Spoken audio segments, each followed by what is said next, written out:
Sir, she has joined. I can't see her.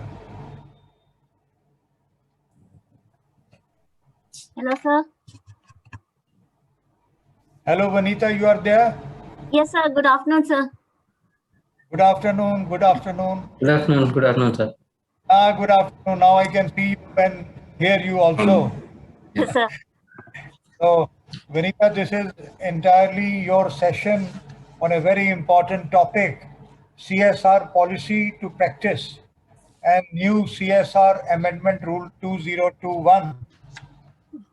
But I'm familiar with your profile, but actually you should have also been a participant in just concluded session on dispute resolution. Next time, sir.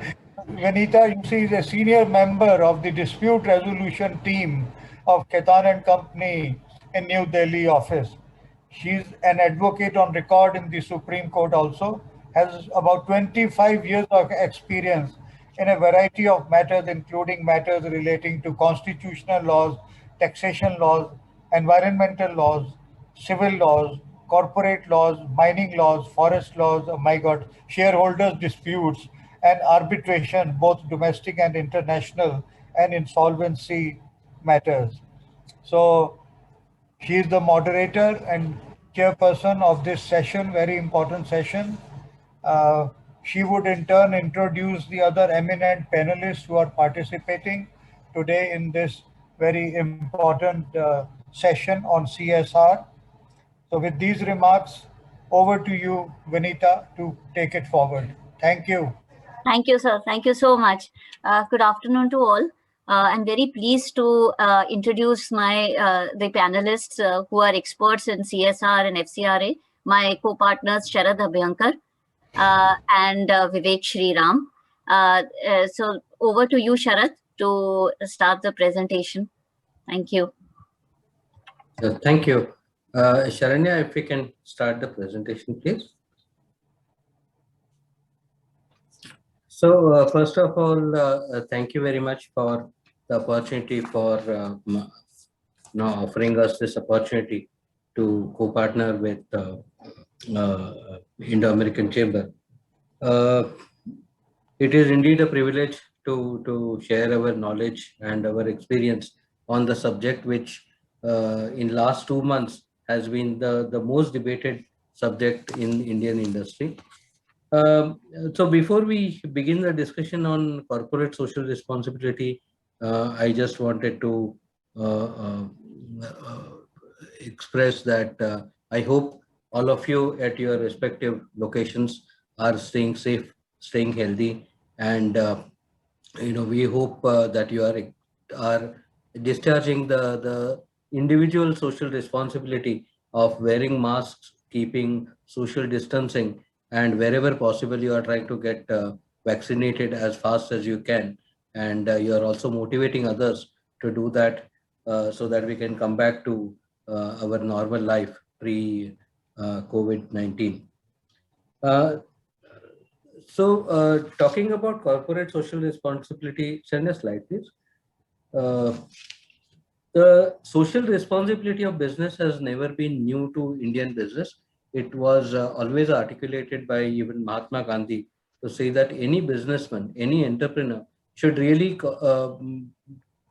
express the gratitude that you had the opportunity and the resources contributed by the society to perform your entrepreneurial ventures, and therefore you have a responsibility to customers, workers, shareholders, and the community. So this is not something new. The first international seminar on social responsibility of business was conducted in New Delhi way back in 1965 when Prime Minister Lal Bahadur Shastri had inaugurated that conference. And if you also see the Sachar Committee report, which dealt with amending the company law and the monopolies law, had very clearly articulated that there should be a social report which will give, which will indicate the quantity and quality of the activities relating to social responsibility aspect discharged by the companies. Slide, please. So CSR, talking about corporate social responsibility and Companies Act, we are the first nation in the world to have brought in corporate social responsibility as a matter of law. However, since 2014, we have had quite a dynamic status, and variety of things have really happened in this domain. So clearly, CSR is no philanthropy. It is not donations. It is not charity, but really participation in the activities and close association with social responsibility business has to be seen to ensure that CSR is really successful across India. But this law has undergone some substantial changes. There have been 6 amendments to rules. There are 10 amendments to Schedule 7.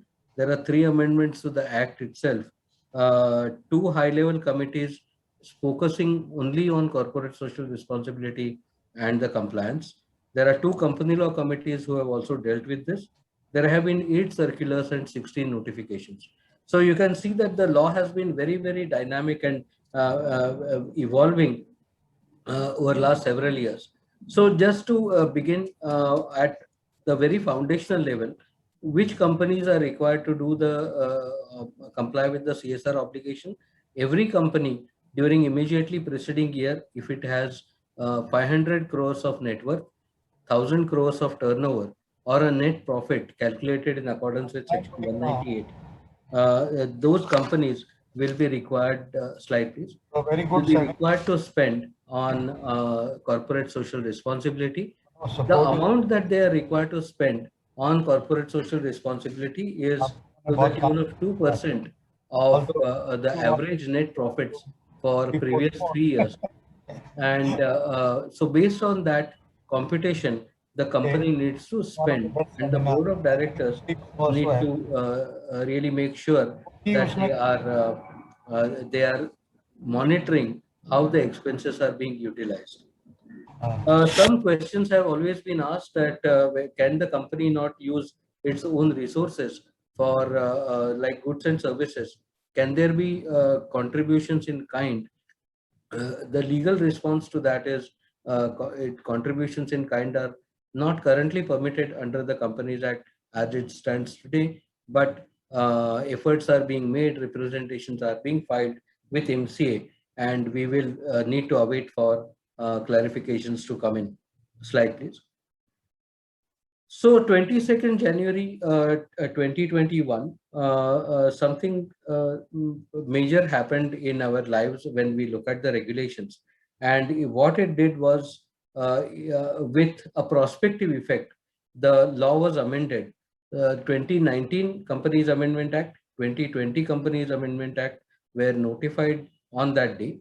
And it also brought in effect the CSR amendment rules, which changed some of the definitions and some of the procedural aspects for better implementation of this regime. So the rules in the first place changed what constitutes CSR and what does not, more importantly, what does not constitute CSR. So any activities in the normal course of business, exception of COVID-19 related R&D activities, everything else in the normal course of business is not to be treated as CSR. Any activity undertaken outside India is also not going to be treated as CSR, except for sports training. If your company is organizing any specialized sport training outside India, then that can be treated as a CSR. We all know that contribution to political party is not CSR, and this has been clarified. This was always a part of the previous rules also. There is one element which is somewhat interesting, that activities concerning employees, if the companies are engaged in employee welfare, then that is not to be treated as CSR. The earlier rule said that if you are doing something only for employees, that will not be considered as CSR. But the rule has been amended to bring in a complete negativity to say that if your employees are the beneficiaries of CSR activities, then to that extent, this is not to be treated as CSR. We have heard that the MCA was very receptive to the representations made by some of the industry bodies, and what seems to be the understanding, and we need to wait for the clarification. But the impression that the MCA is likely to confirm is that if CSR activities are being conducted for the entire community, and some of your employees happen to be part of that beneficiary community, I don't think MCA will be really harsh to say that this element of employee getting some benefit out of uniform treatment of the total community, that should be excluded from CSR. But as I said, we'll need to wait for the clarifications to come in. Activities which are relating to sponsorship or deriving any commercial benefit, they again, any marketing benefit related activities are purely treated as commercial, and they are not to be seen as CSR activities. And of course, it is any statutory obligation that needs to be discharged by companies will also never be treated as CSR. So when we talk about CSR, what are the different activities involved? They are all listed in Schedule 7, and they include eradicating hunger, poverty, education, gender equality, environment, slum development, sports, benefit to for armed forces, national heritage benefits, and disaster management, and so on. It also today includes public funded universities. If you are doing contributions to these universities and institutions, that also is going to be treated as corporate social responsibility. So let us see what exactly changed with 2021 Amendment Act, sorry, 2021 Amendment Rules. Sorry, go back to the previous slide, please. So the rules very clearly identify that the CSR activities can be conducted in two ways. It can be directly conducted by the company itself, which means the companies need to have their own, say, CSR department, and who will identify CSR projects, who will help CSR committee, and when you contribute to various projects, there will be close monitoring by the company itself, or the company's own employees will be able to take that up as a division of the company. Now, there is also a possibility that the company itself may not have the wherewithal to do that on its own. So whom can you engage to make sure that CSR activities are conducted efficiently and professionally? You can look up to Section 8, which is companies not for profit. It can be a registered trust, or it can be a registered society, which are established for social and cultural purposes, and these need to be registered. In addition to that, they must have a clear track record of 3 years before a company can consider them as eligible for a particular CSR activity. So this 3-year track record has to be in relation to similar activities, and if they are discharging some other activities or undertaking different kind of CSR activities, they may not be relevant. So one of the things that the CSR committee should be mindful of is that whether the trusts, Section 8 companies, or societies, they are engaged in an activity which the CSR committee is focused on, is that the direction in which the CSR contributions need to be spent by these implementation agencies.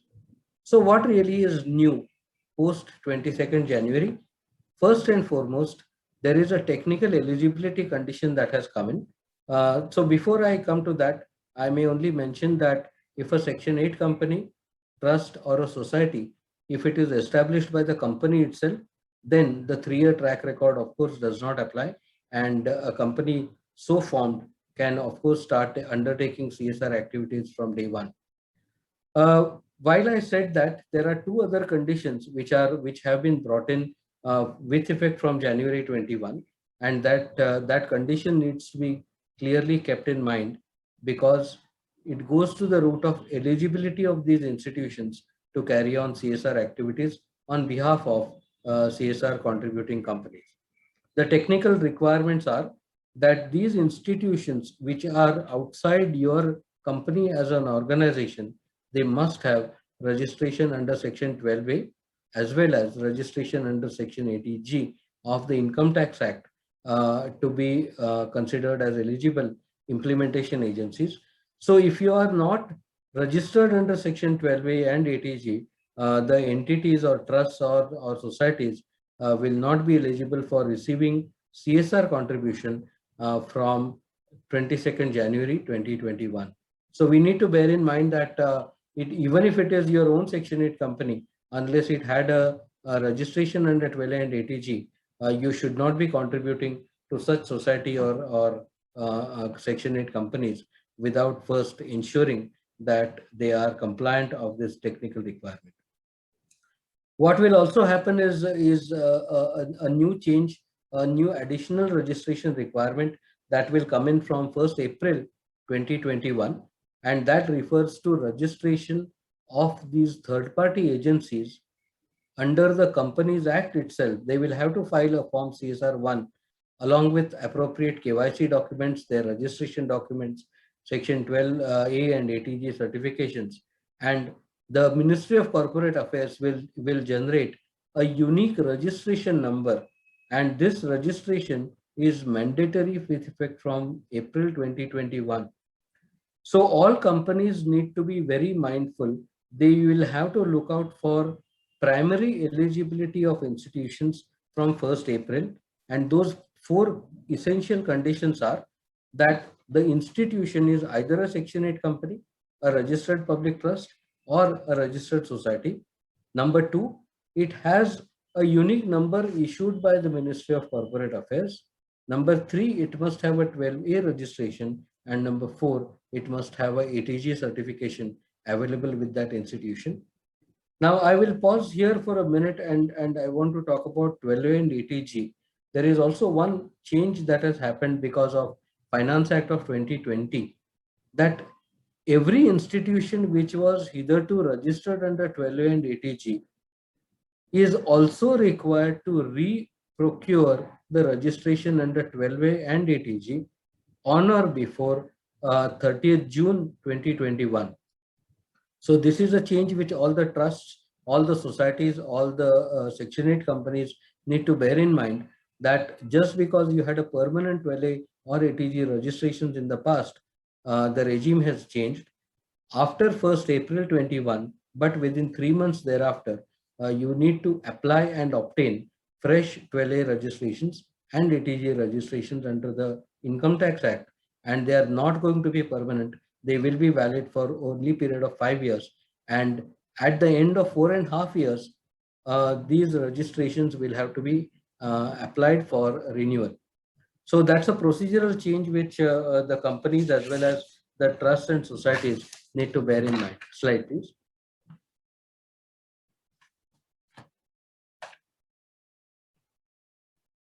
Shreya, can we move on to the next slide, please? Okay, thank you. So what are the new CSR compliances? I think one major significant change of Amendment Act of 2019 and 2020 is that, if you all recall, this law has been comply or explain. Now with implementation of Companies Act 2019 and 2020, what has happened is comply or explain has been converted into an obligation which, if not fulfilled, is liable to penal provisions under the Companies Act. So hitherto you could just explain why a company did not or could not spend the 2% of the net profits for CSR activities, and that explanation included in the director's report was adequate to deal with the situation. However, there are other compliances which may result in some minor penal provisions under Section 450. But now from 22nd January 21, the situation has completely changed. And the change is that we need to split the obligations of CSR into 2 major components: those which are purely procedural and those which pertain to the payment and spending obligation. So in case of spending obligation, the law is very clear that the board of directors of every company which is eligible to do CSR activities must ensure that at least 2% of the amount is spent on CSR related activities, either by itself or through an implementation agency. Now, what do the rules really now bring in? The second part of this obligation was more procedural, starting from setting up a corporate social responsibility committee. You must have also CSR policy. You must have a monitoring mechanism whereby even if you have selected a project, whether it is doing very well, whether it needs to be recalibrated, whether it needs to be reallocated with additional funds or reduced funds, whether it needs to be completely abandoned and with company support withdrawn. All that procedural responsibility was cast on the CSR committee. Having said that, it was observed in many situations that many companies were actually not initiating this entire activity in the beginning of the year, and it would invariably get pushed back to the last quarter, resulting in a situation that companies could only look out for trusts or entities and hand over funds within the financial year to the trusts.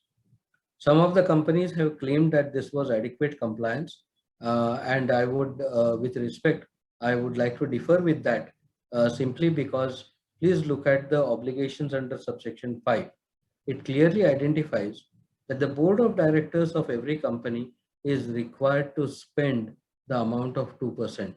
Now, if you have chosen an agency, choosing an agency, you are the principal, and that obligation of spending cannot be sub-delegated to the extent that responsibility is not being shifted to the institutions.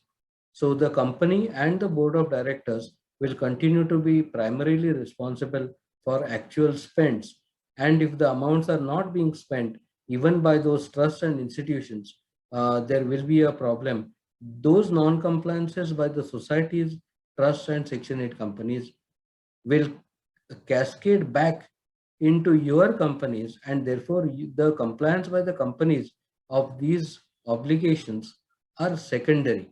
The primary obligation is that of your implementation agency to make sure that these projects, first of all, fulfill the technical requirement of being called CSR projects. Number two, the amounts are legitimately spent.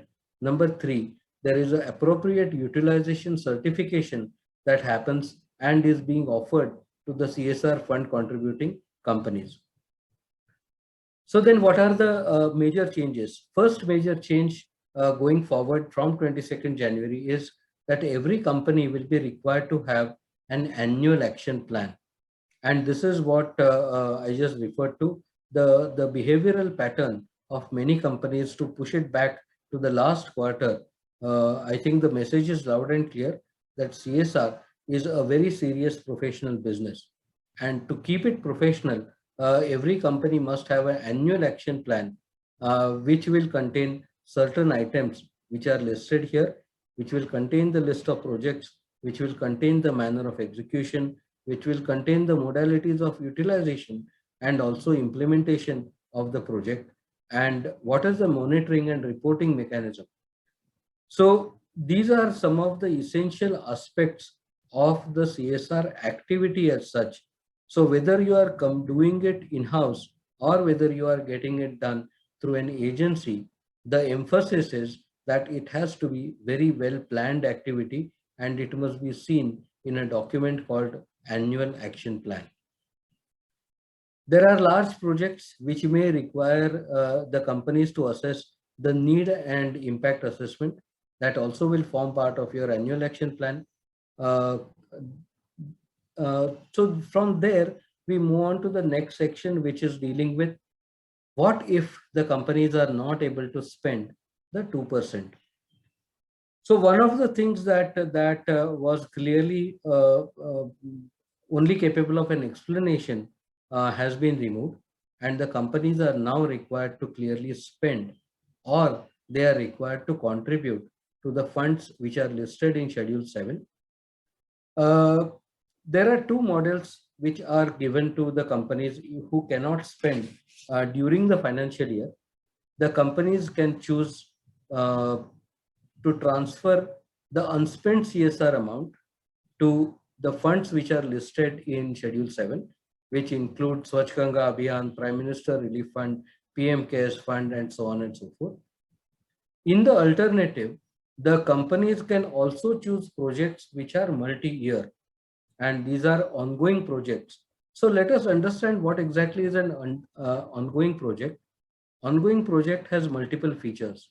It is a project commenced by the company. So when I say by the company, it could be through an agency, but it has to be a project commenced by the company.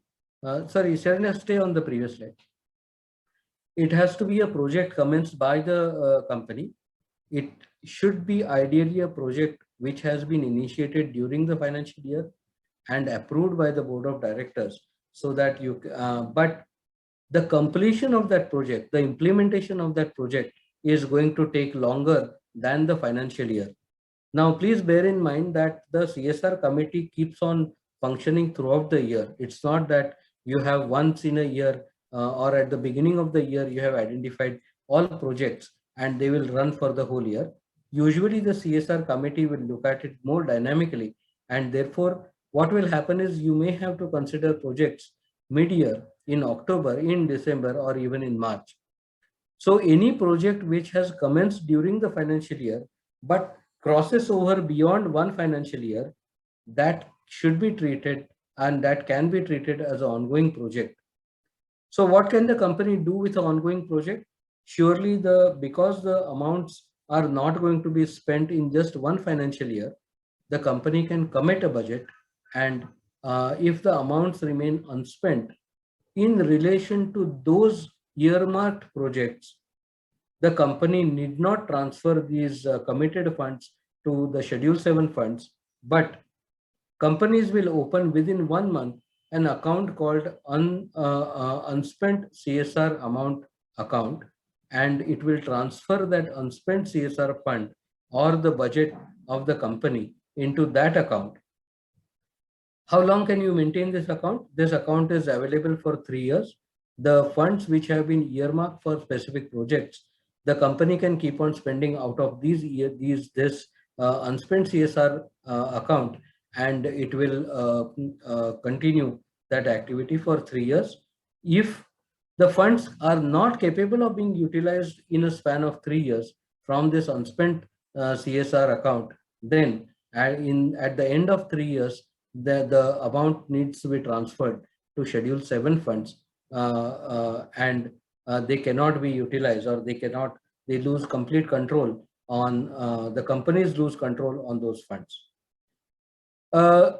These accounts need to be opened. Obviously, you need a proper tracking. So please make sure that you open an account for all the ongoing projects.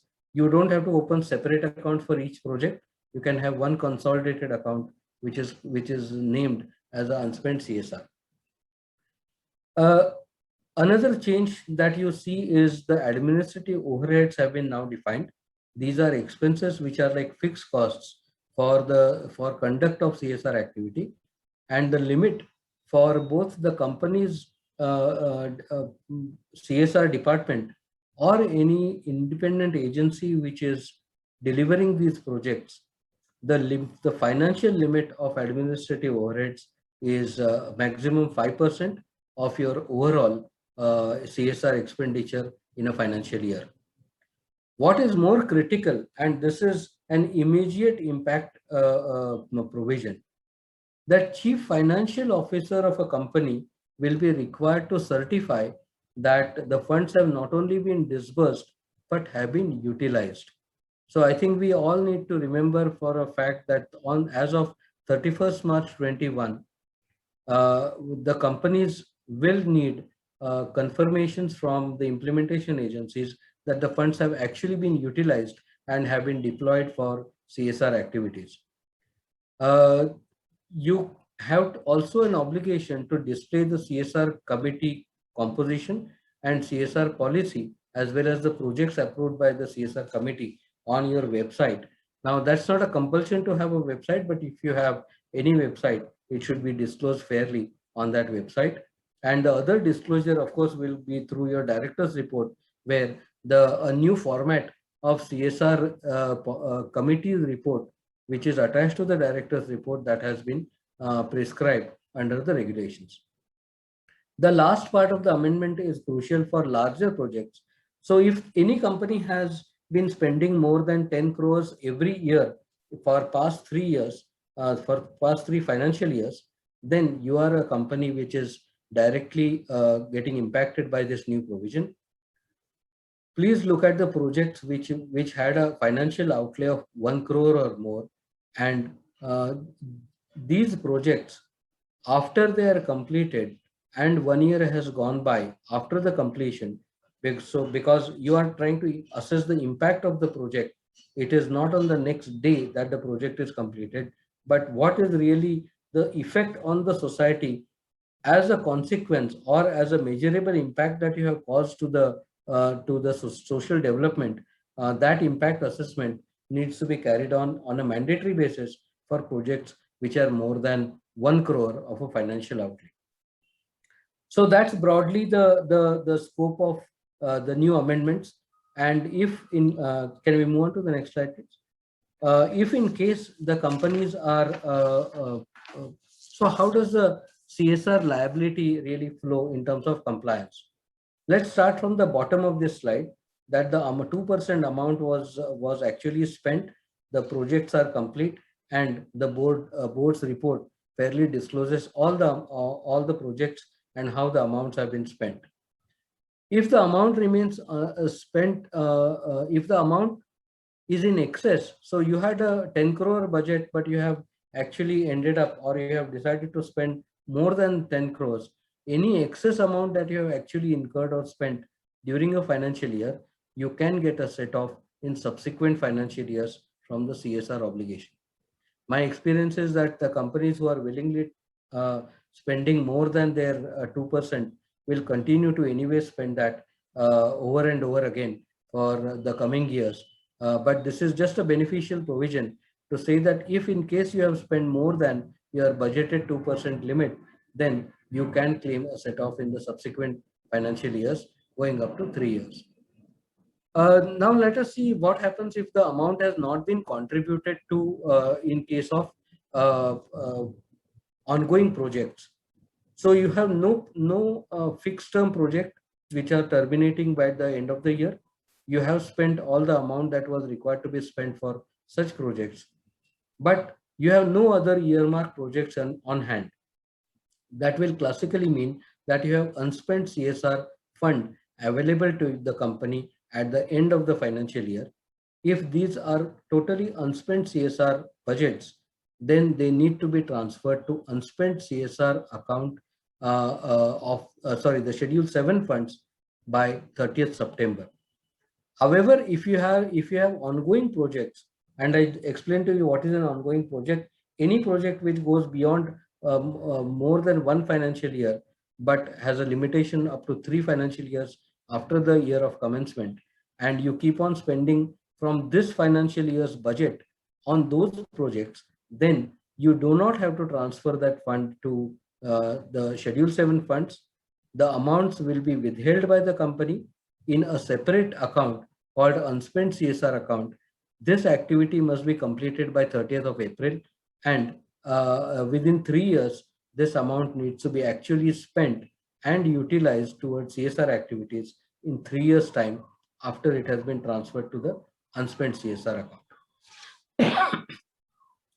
Lastly, I want to talk about the penal consequences that may arise if the spending patterns do not get fulfilled, and the penal provisions are somewhat severe than what we expected. It can go up to 1 crore, and there will be personal liabilities also incurred by the officers in default.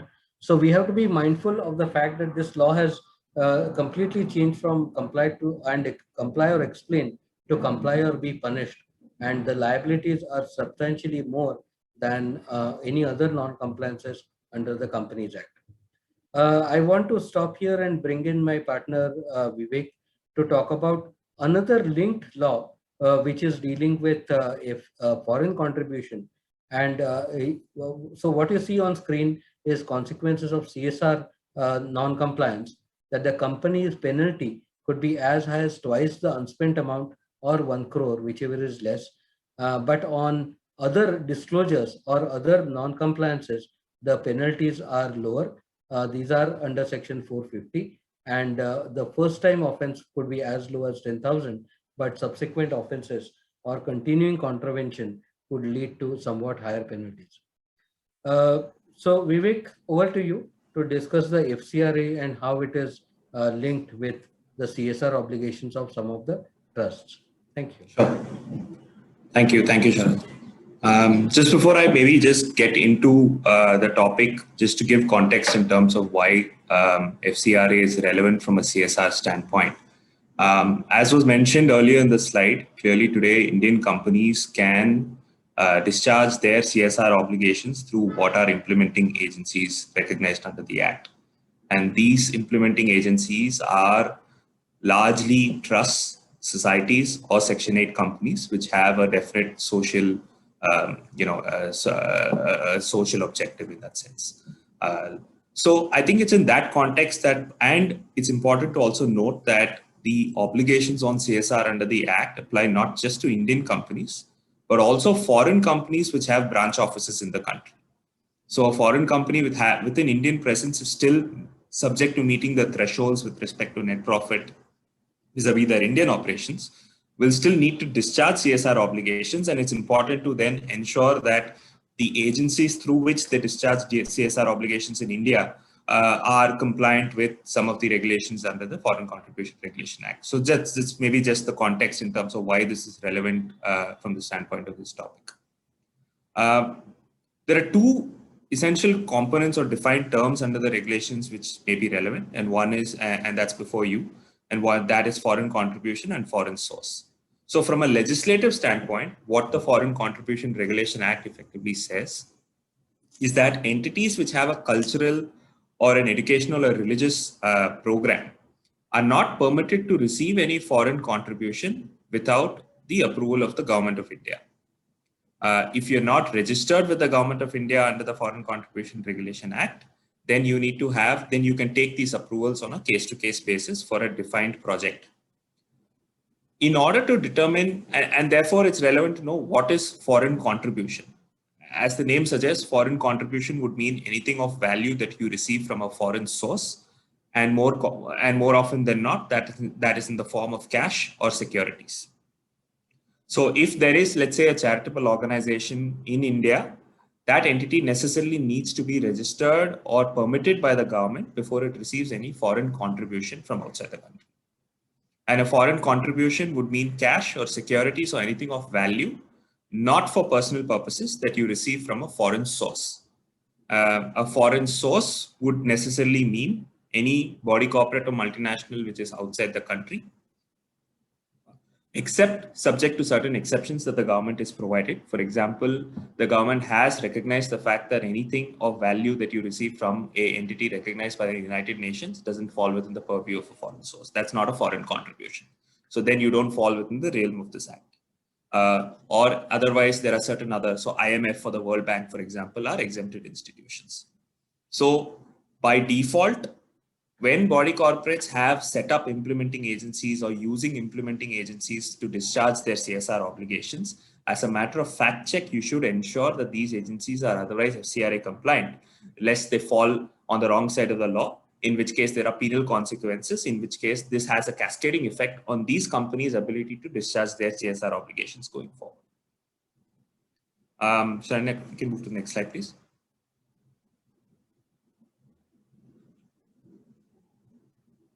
So the focus on this presentation would really just be a quick appraisal on the recent amendments to the law, and there have been a recent set of amendments which have tried to introduce certain procedural and substantive provisions, which a number of these agencies are trying to grapple with in terms of compliance.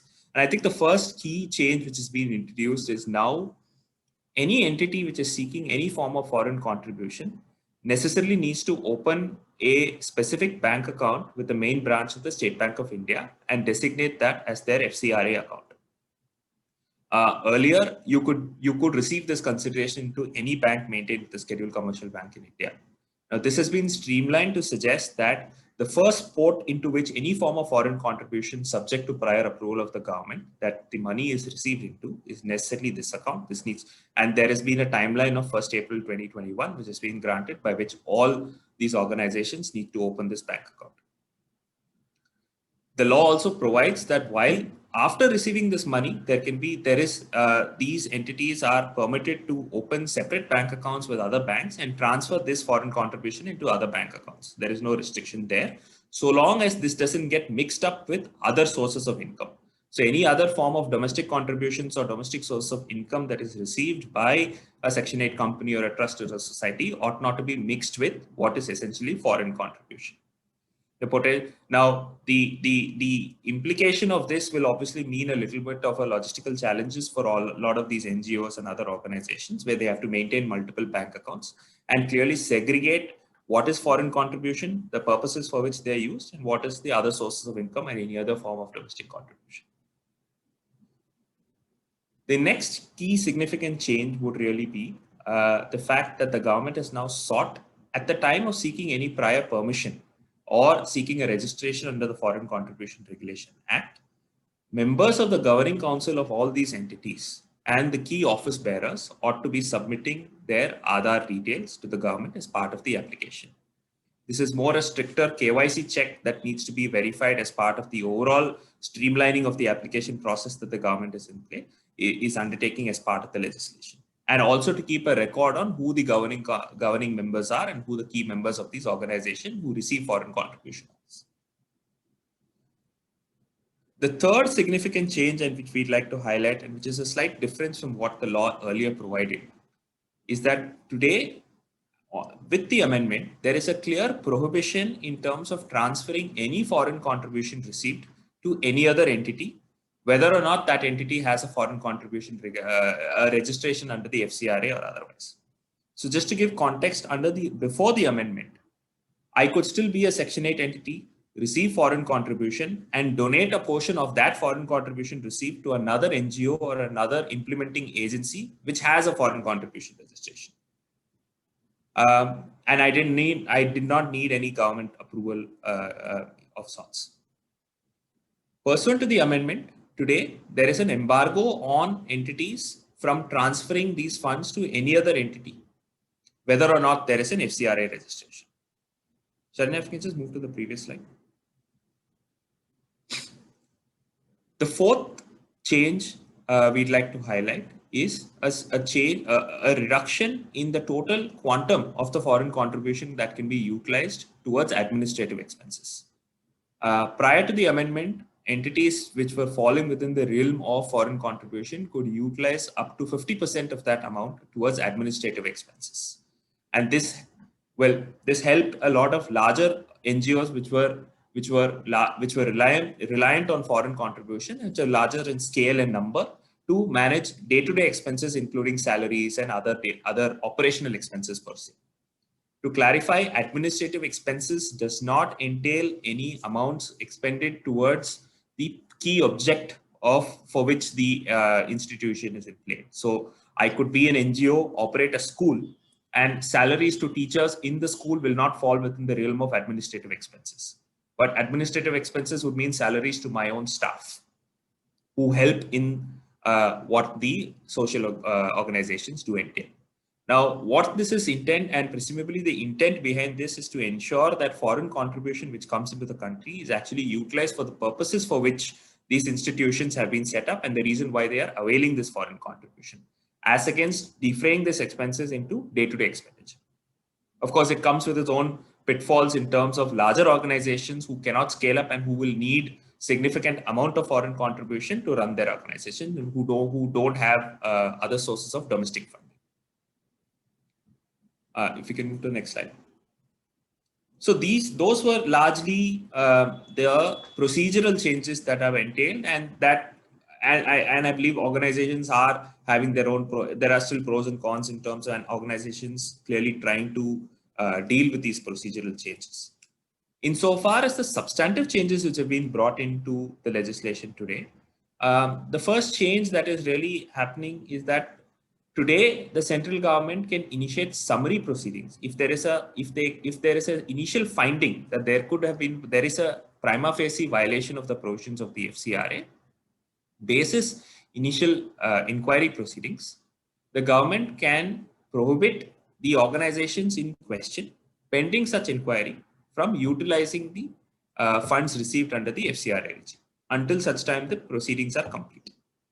Now, earlier, the rule was a lot stricter in the sense that there ought to have been a clear finding of conviction, finding of default. But here, basis a summary proceeding, there can be a suspension on utilization of proceeds. The next significant change is now the government has the ability on the finding of an initial finding of violation of the act. The enforcement authorities can effectively suspend the registration for a period of 180 days, which was present under the earlier law, and to a maximum extent of 360 days. So now the government has specifically provided what that additional time period is, which was earlier absent under the law. So you can have an initial suspension of 180 days, and at the discretion of the enforcement enforcement department, they can suspend the registration for a further period of 180 days. So you have a cap of 360 days within which this registration can stand suspended. And of course, there are other enforcement and penal proceedings in the event of a final finding that there has been a violation of law. And lastly, the legislation today explicitly permits entities with an FCRA registration or with a prior permission from the government to surrender that registration. Now, it's important to note that this is not a right. This is a qualified right in the sense that while you can surrender your registration certificate, the decision to accept or not remains with the government, subject to a finding that there has been no violation of the act during the period when the registration was invoked. So while you may choose to come out of the FCRA regime, just be borne in mind that the government can still initiate proceedings, can still refuse such surrender if they find that there has been a violation of the legislation when the registration was effective. So net, where we are coming down to is that the FCRA regime ought to be tread carefully before we go down the FCRA regime and whether making a decision in terms of whether implementing agencies want to receive foreign contribution or not. And given generally a lot of the organizations within the social sector seem to be relatively tight in terms of manpower and resources, there are a number of procedural compliances that need to be borne in mind when approaching the FCRA regime. And and there has to be a clear plan before organizations, whether body corporates themselves decide to set up these implementing agencies or intend to utilize implementing agencies which are third party. There has to be a clear check and balance in terms of whether some of these provisions can actually be complied with before going down the FCRA path. You can move to the next slide. So the next slide really deals with a quick list of do's and don'ts before for entities which have decided to go down the FCRA regime. Firstly, there is now a requirement to register with the NITI Aayog. They have a specific portal called Darpan, NGO Darpan portal, where all NGOs or all entities which fall within the FCRA regime necessarily need to register with. And this is a prerequisite to seeking registration with the government or seeking prior permission with the government of India. As I earlier mentioned, it is important for these entities to have a definite cultural, economic, educational, religious, or social program. This is a prerequisite, and this is what distinguishes these entities from an entity which would otherwise fall within the Foreign Exchange Management Act. It's important to note that Section 8 companies, there is still a little bit ambiguity in terms of whether Section 8 companies can utilize and receive foreign investment under the Foreign Exchange Management Act. I think from a legislative intent standpoint, it's largely clear that Section 8 entities fall within the Foreign Contribution Regulation Act and not under the Foreign Exchange Management Act. Third, the government also expects entities which seek foreign contribution to have undertaken the activity that they claim to for a reasonable period of time. Now, what is reasonable period of time is something that is not explicitly provided for, but the FCRA portal does give some guidance in terms of FAQs, where a time period of 3 years is what the government expects before seeking registration under the Foreign Contribution Regulation Act. It is not as explicit for entities seeking prior permission on a case-to-case basis, but clearly for a registration, for a one-time registration under the Foreign Contribution Regulation Act, there ought to be a track record. Like I mentioned, it's important now to have maintained separate bank accounts, and one dedicated to receiving foreign contribution, and any foreign contribution received on and from 1st April 2021 ought to be received only through that account. Of course, you can transfer that account to other bank accounts. You can have as many bank accounts as you wish to, but there ought not to be any mixing of foreign contribution and other sources of income and other contributions per se. Lastly, there are obviously periodical returns to be filed with the government for entities registering or otherwise falling under the FCRA regime, and non-compliance with the same could lead to penal consequences, including fines. Now, more importantly, what not to do under the FCRA regime. Clearly, I guess, taking any form of foreign contribution without any form of registration under the FCRA is a big no. The FCRA does provide for even consequences resulting in imprisonment for breaches of the Foreign Contribution Regulation Act. There have been instances where entities with Section 8 registrations have received money under the Foreign Exchange Management Act regime, and the government has actually initiated proceedings against some of these entities for having done so. Of course, there has been so to err on the side of caution, I think the intent is quite clear that entities which fall under Section 8, which are non-profit per se, fall under the FCRA regime. Don't receive money in any bank accounts other than the one with SBI New Delhi, like we mentioned. Don't mix foreign contribution with domestic receipts. Not deviate from the purpose of the grant. So this is more critical for entities which seek prior permission on a case-to-case basis. So it's very clear that those prior permissions provided under the FCRA regime is for a specific purpose, and it is expected that that contribution be used only for the purpose for which the prior permission was received. And this can be tracked now, given the manner in which the movement of the FCRA is also streamlined under the legislation. There is an embargo on undertaking any form of speculative activities with foreign contributions, so investment in mutual funds, etc., which sometimes some organizations can do to just keep to receive a little extra income. That is prohibited.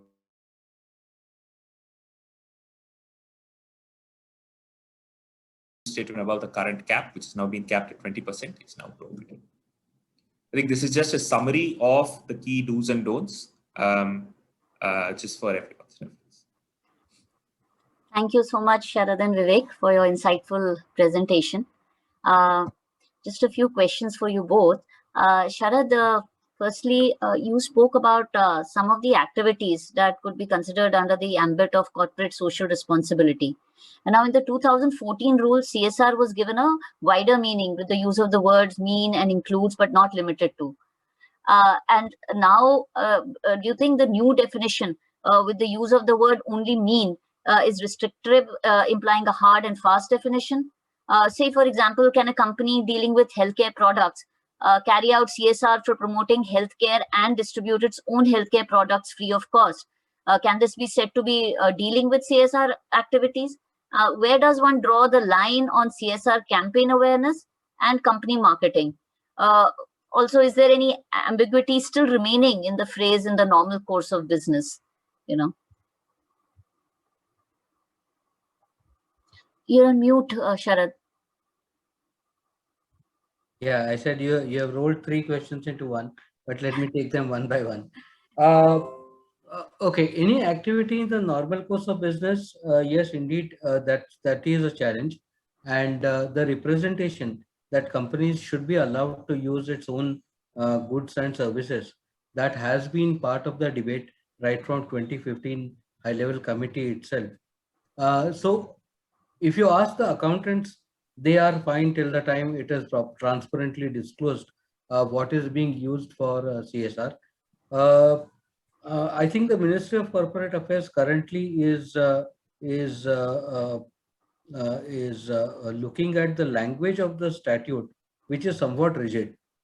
It clearly says that the board must spend the amount, and it is not really permitted to use you know, things in kind to treat that as CSR. So there is a current limitation because of the wording of the statute. There are very stray cases, like one of a a pharmaceutical company trying to distribute vaccines and injection vials as part of the CSR. But those were actually litigated and ultimately concluded in favor of that being treated as a CSR. But I think we should look at it as an exception just now. The ministry is aware of the fact that there is enough industry pressure to allow the at least the goods and services which can be beneficially distributed for CSR activities. There is no need to necessarily route them through other implementation agencies by actually spending. But so those are kind of via medias which are currently being used. I guess this issue has been pending with the ministry for some time now, and we will need to wait and see where it goes. On your other question, what exactly is a marketing activity or commercial benefit derived from such activity? I think our guidance has been fairly simple. That if it wants to be purely an indicator, and let me give you an example. A company wants to distribute 1,000 water purifiers across the district or across the schools and institutions, and they put a small sticker or label that this is contributed from by such and such company through its CSR funds. I think that is not at all an advertising. That's not a marketing initiative as such. But consider what happens if a financial service provider is doing the same activity, but in addition to putting up the label, it is also putting a kiosk for selling mutual fund forms. Now, obviously, that collectively that activity will be seen more like a marketing and a commercial activity rather than CSR. So I think that should be treated more conservatively than till the time it is purely an indicator. And I'm sure all of us have seen that. Say, for example, there is a board on an operation theater that this is constructed out of funds, CSR funds contributed by a particular company. I think that's definitely not an advertisement. So till the time, I think the borderline will be, is it an indicator of who is the contributor of funds for developing that kind of a asset or facility, or is it really trying to market and derive some commercial benefit from that insignia? Right.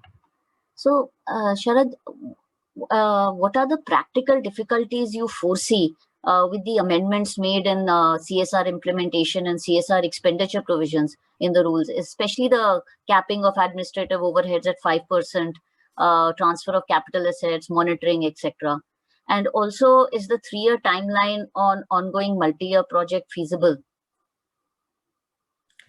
Okay, so talking about administrative expenses, that again is something which has been pending with the ministry for some time. Practical experience shows that none of the trusts are really able to manage their administrative overheads in anything less than 15 to 20%. So there is clearly a funding gap that is seen for these institutions, because if you are contributing 100 as CSR and only 5% of that is going to be allowed as CSR expenditure for the companies to take full credit of that 100, I think that limit logically should be extended. Maybe we are moving in the right direction in a way, because if you look at the impact assessment expenditure that has been additionally now provided for as a expense head in addition to the administrative overheads. So maybe it will take some time, but the financial statements clearly indicate that the administrative overheads for conducting CSR projects, particularly by these operating agencies, is significantly more, and they will suffer that funding gap. There is also a little bit of a wording problem because of the substitution of Rule 7. When uh, Rule 7 clearly identified contribution to corpus, and this is one very common area where the CSR activity was being focused.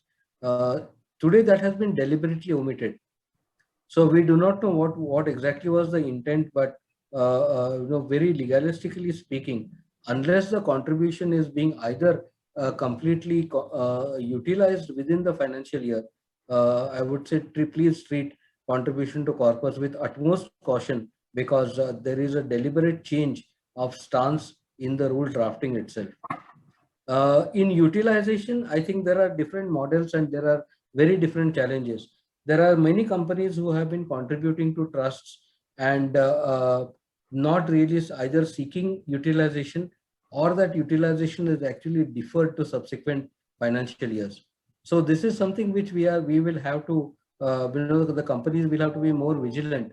And as I said, the entire planning, if it goes through the year, and you emphasize on the trusts that we are reposing confidence in your ability, integrity, and good character of delivering these projects, so do we need the transparency of accounting and utilization, and more importantly, certification by the auditors or chartered accountants, so that the responsibility of the CFO to circulate back with his certification to the board and ultimately to the shareholders depends largely on the utilization certification that will happen at the trust level.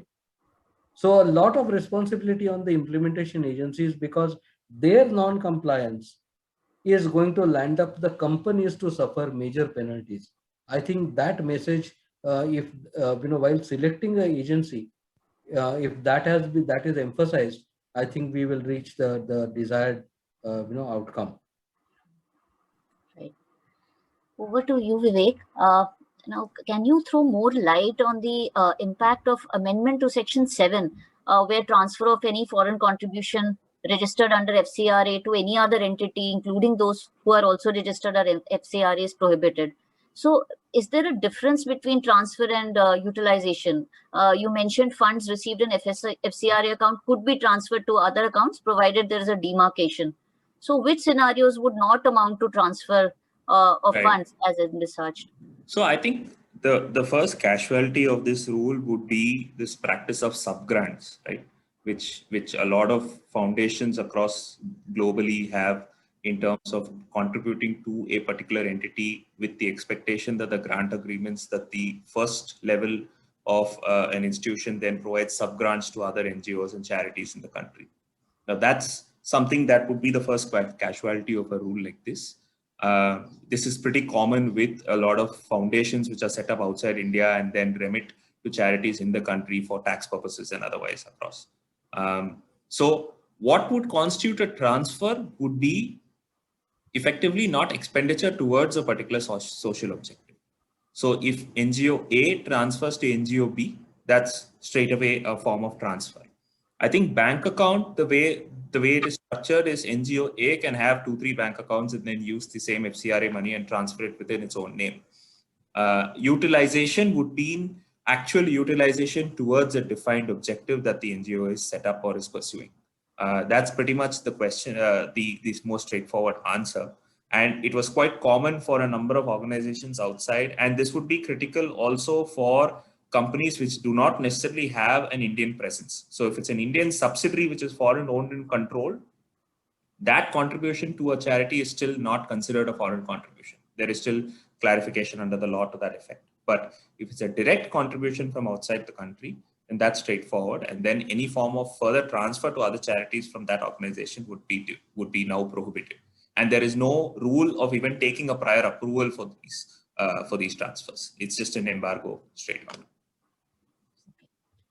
And Vivek, what are the practical difficulties that you see that one would face in the implementation of the amendments you spoke about, like opening of FCRA account with SBI, KYC norms? Will these amendments really prevent misuse, or are they onerous, according to you? So in my view, this would be logistically, this could be more procedurally challenging for a lot of charities, given general strength and resources at their in their availability.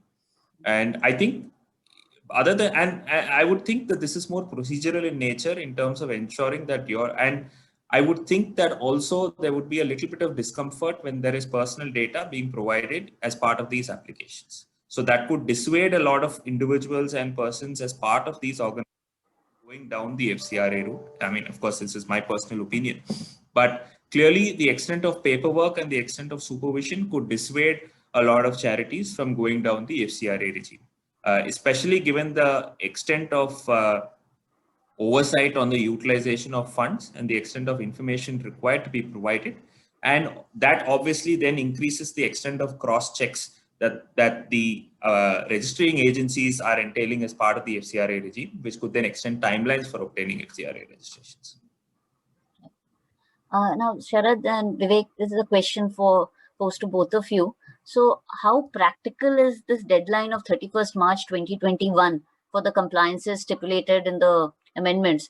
So what, according to you, are the 4 or 5 critical items one should do to be compliant within that time period? Sharad, you want to go first on CSR? On mute. First and foremost, I think every company needs to look at the CSR policy, because the way it was defined in the previous rules was that it could be just a list of projects.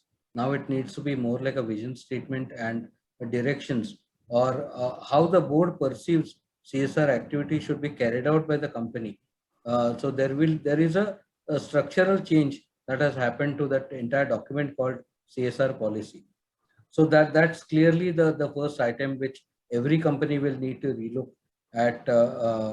Number 2, I think if there are newer grants happening after January, then whether the institutions which are hitherto eligible, they had to only prove that they are registered trusts and they are carrying on these activities with 3-year track record. Now with this additional layer of 12A and 80G, that becomes an eligibility barrier for selection of these entities.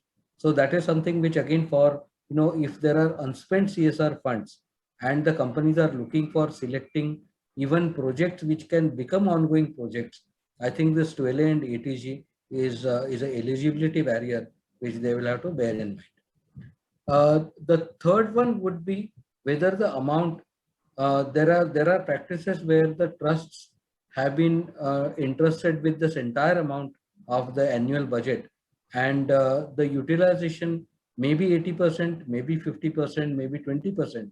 So these amounts, there is theoretically no way of bringing back that amount by a trust, because they are governed by their own trust laws, and people will find it extremely difficult to seek refunds and withdrawals from those agencies.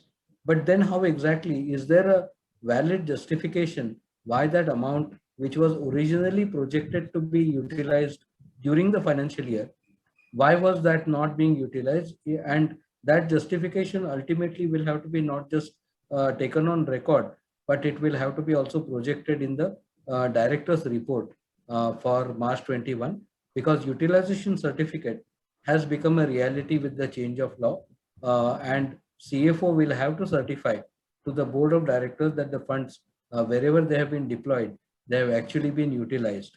On ongoing projects, I think we all need to be mindful of the fact that the annexures to the disclosures are now in a different format. They are far more structured and far more detailed. So identification of ongoing project, how they qualified within the definition, what are the allocated funds, what are the funds which are actually being used, and if there are unutilized funds, how they are going to be transferred to the unspent CSR account. I think those are some of the major items. Of course, from 1st April, the eligibility criteria themselves change along with the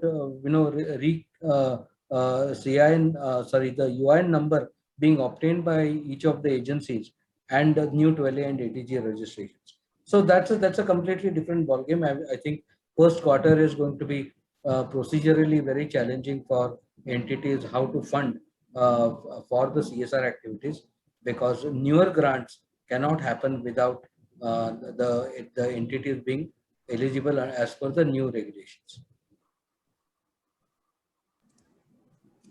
So I mean, I think very quickly I'll take a few this thing. Insofar as the FCRA regime is concerned, the only real deadline in terms of 1st April would be the FCRA account with the State Bank of India. And the ministry is actually requested SBI to actually come up with a statement of procedures on his website in terms of the process to be followed. The challenge would probably be the fact that this is intended to be opened with a main branch in New Delhi. Obviously, we are a fairly large country, and in terms of processing some of these applications, especially given a COVID year with offices not functioning, people at homes, etc., these could be some teething issues. But these SOPs and the requirement was issued in October 2020, and therefore there's been some significant lead time. And I believe that the State Bank of India has allowed these applications to even be filed with local branches, with the processing happening centrally. So some of these teething issues may have been taken care of. On the CSR bit itself, the only input that maybe this could be an implication would be that a lot of the implementing agencies are not necessarily controlled by the body corporates themselves. So when there is a requirement for them to register by 1st April 2021, what happens if they don't?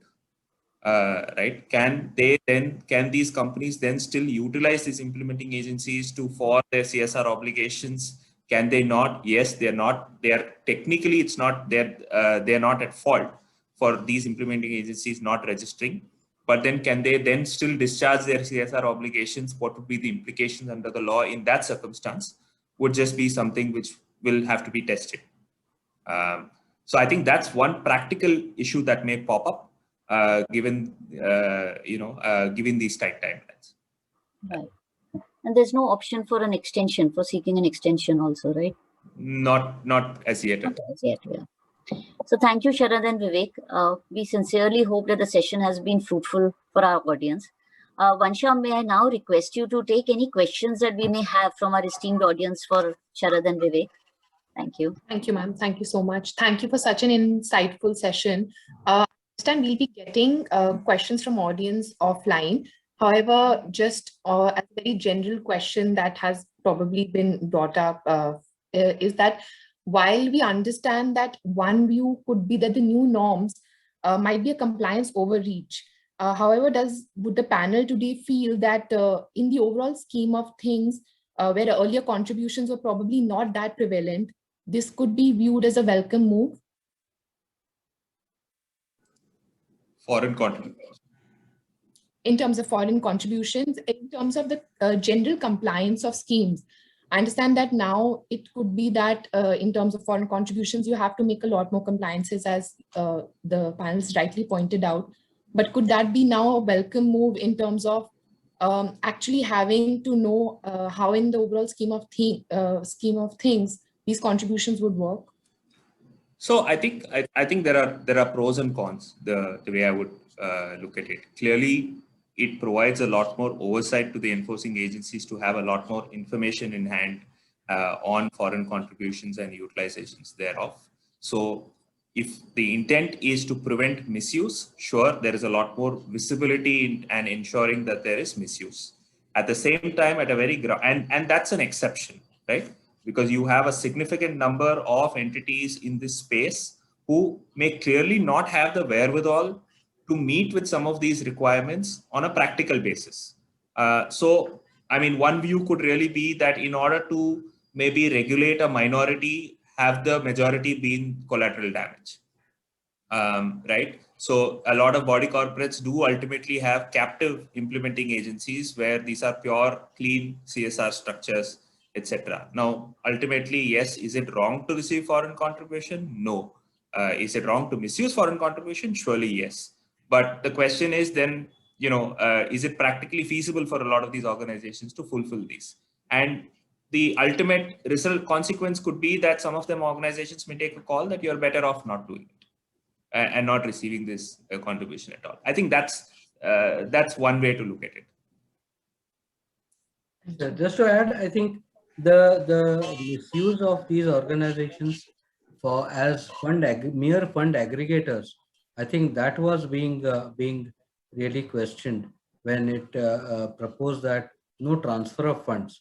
That does not mean utilization is really bad, and therefore these FCRA institutions as well as CSR implementation agencies will have to look for newer models of partnering and some kind of a different accounting model where the funds are not really handed over to one another, but that does not stop institutions coming together to fulfill a project as such. So they can either pick up expense heads, they can either pool funds. There are different mechanisms whereby these partnerships and alignments can still work.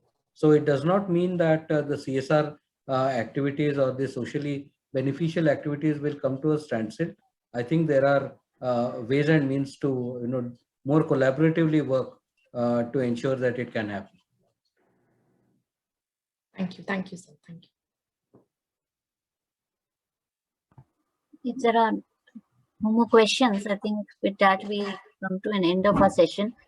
We welcome any queries that you may have. You can send us offline, and our experts will be, happy to answer them. Thank you so much, everyone. Thank you. Thank you, everyone. Thank you so much. Thank you. Bye.